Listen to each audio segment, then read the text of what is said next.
Brian Gallagher, 31, began his day just like any other. He woke up at 5 a.m, worked out, bathed, and cooked breakfast for his wife and 2-year-old daughter before kissing them on the forehead and driving to work. Walking through the large front door of the steel manufacturing plant, he places his belongings in his locker, grabs his gloves and safety glasses, and walks to his workstation for another day's work. Brian falls into the rhythm of his work, moving, bending, and cutting large sheets of metal when a sharp snap rings through the plant. Confused, Brian notices a long, jagged piece of metal in front of him as a warm, wet feeling begins to radiate down his left leg. Dizzy, Brian looks down to see a large open wound in his left thigh. Placing a shaking hand over his leg, his vision begins to haze as he falls to the ground, attracting the attention of his surrounding workmates who immediately call for an ambulance. Paramedics who come to Brian's aid reduce the bleeding by applying direct pressure to the laceration, but paramedics estimate that Brian has lost nearly 30% of his blood volume. Arriving to the emergency room, Brian is now in the care of the talented emergency room healthcare professionals.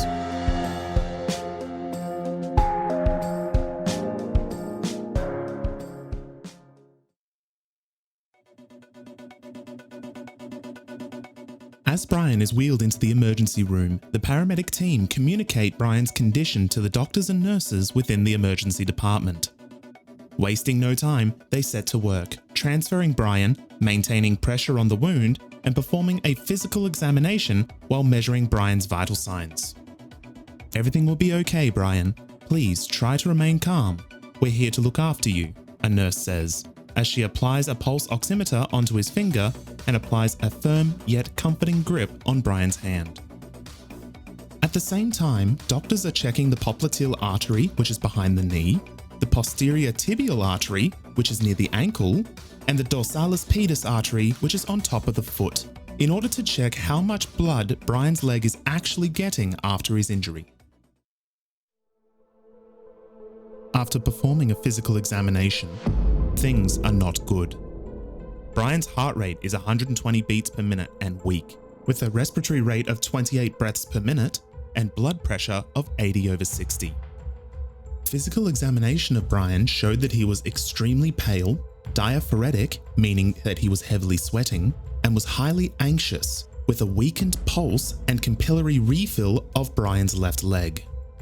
Combined with the high heart rate, rapid respiratory rate, with each breath being sharp and shallow, it was clear that Brian was entering into hemorrhagic shock caused by excessive blood loss.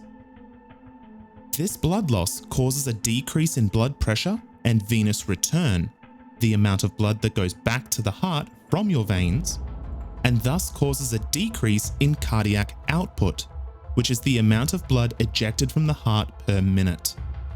This decrease in cardiac output is problematic, as blood not only delivers nutrients around the body, but it also delivers oxygen to your organs and tissues.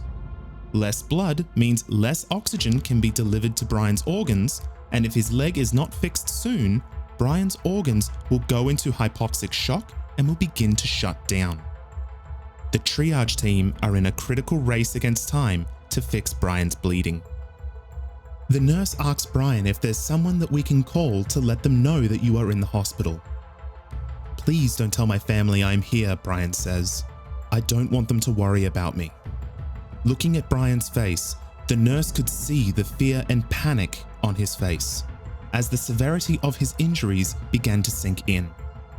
Respecting Brian's wishes, Brian's family is not contacted, and the nurse begins to infuse Brian with O-negative blood, the universal donor, to improve his blood volume and blood pressure.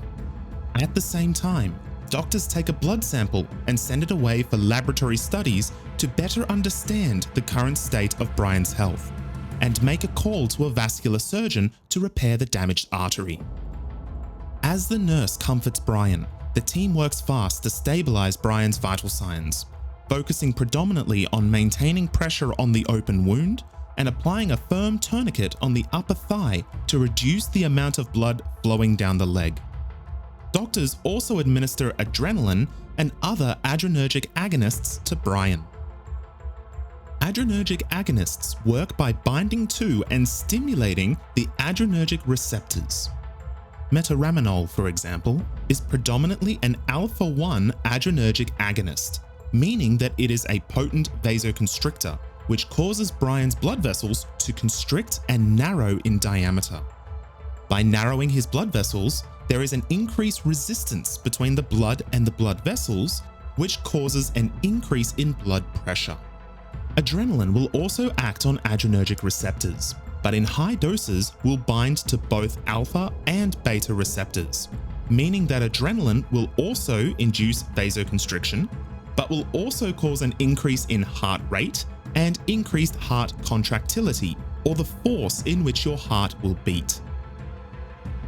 The combined effects of increasing both the rate and force of Brian's heartbeat, as well as constricting Brian's blood vessels, causes an increase both in blood pressure and cardiac output, both of which were decreased significantly due to Brian's excessive blood loss. The phone rings and a short conversation was had with one of the nurses. After consulting with the doctors, the nurse approaches Brian to let him know that the vascular surgeon is prepped and ready to repair his femoral artery, as well as the muscular and subcutaneous layers of Brian's leg that were damaged during the accident. The ER staff inform Brian of the procedure and explain that the surgery should be finalized within a few hours. Sensing that the repair of his leg and the end of one of the worst days of Brian's life was nearing the end, Brian looked up at the nurse and asked if someone could please pass him his phone so that he may contact his wife.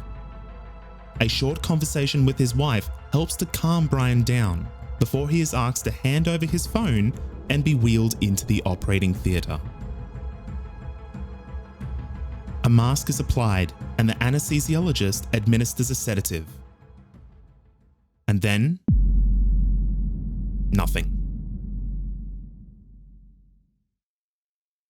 Hearing someone calling his name, Brian opens his eyes.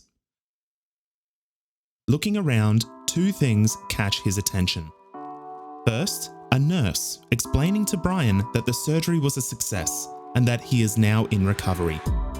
And Brian's wife and 2-year-old daughter standing at the foot of his bed, looking scared but relieved that their husband and father are okay.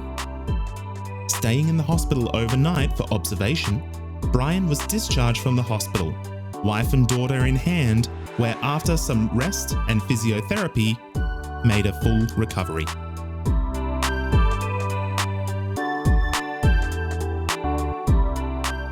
This case study was written and produced by Brock Grant. Special thanks to Dr. Jaden Murphy for his expertise and input into this audio production. Thank you also to Griffin Mcelroy and David Fesliyan for their music. Further details can be found in the links below.